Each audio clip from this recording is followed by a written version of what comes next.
Dear friends, in this video, pit and chop technique is demonstrated as cataract is on towards harder side. The initial main entry and side port entry are being made with the help of 2.8 mm keratome.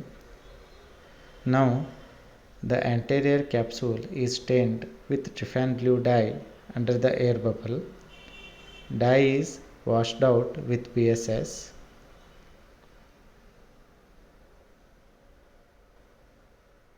Now the air bubble is replaced with viscoelastic substance.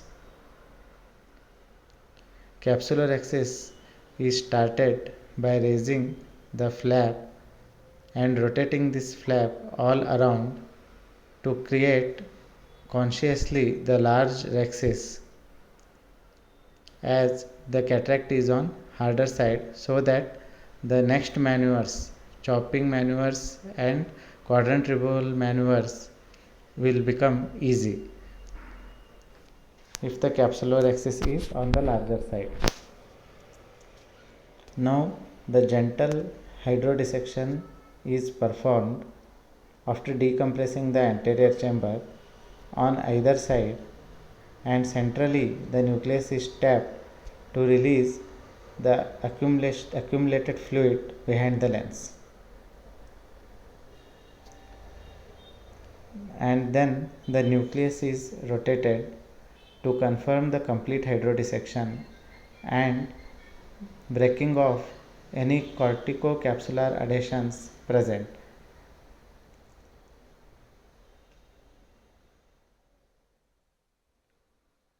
Now endothelium is coated with a visco and side port entry is made for the dialer to carry the chopping maneuvers.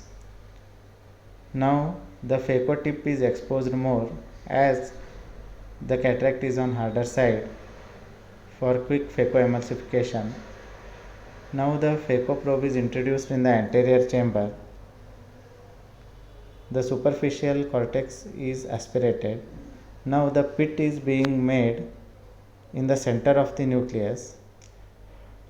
At the end of the pit, the nucleus is held with a vacuum and direct vertical chop is done.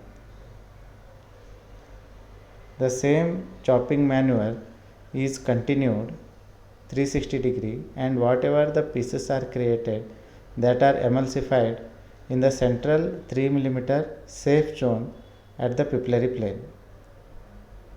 Now half of the nucleus is removed.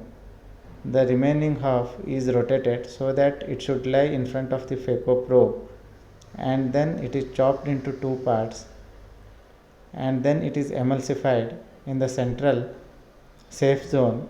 As you can see, there are sentinel bubbles near the endothelium which are not moving. That means endothelium is well protected with the visco substance. So I have not recoated with the visco again. Now the emulsification of the nucleus is over. The anterior chamber is refilled with the visco. The cortical removal is done with the help of Simcoe cannula using main entry and side port entry, and all of the 360 cortex is removed.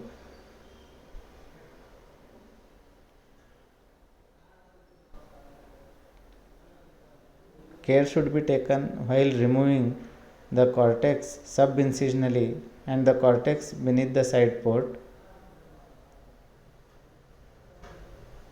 not to touch the posterior capsule.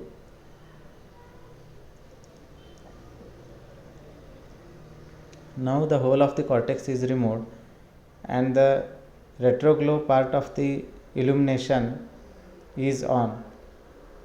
We can see a beautiful retro illumination, and remaining fibers are cleaned with posterior capsule polishing using the same Simcoe. And the surgery is being performed under the topical drops, and the patient is constantly instructed to see the light.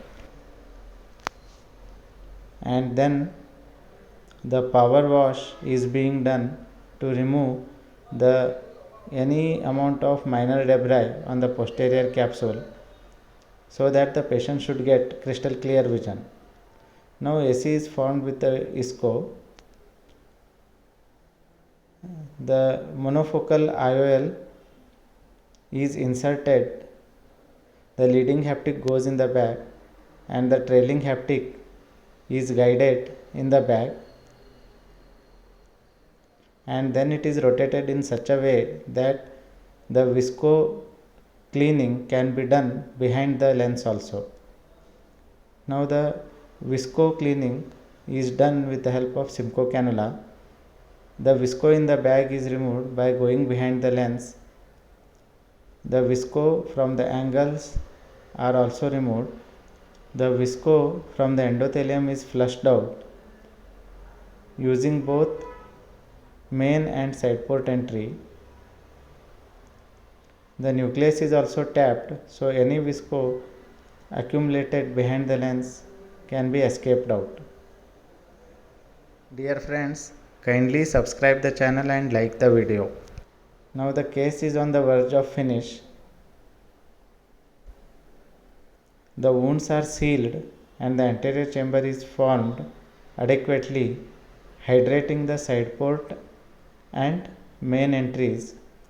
These are self-sealing wounds and no suture is required.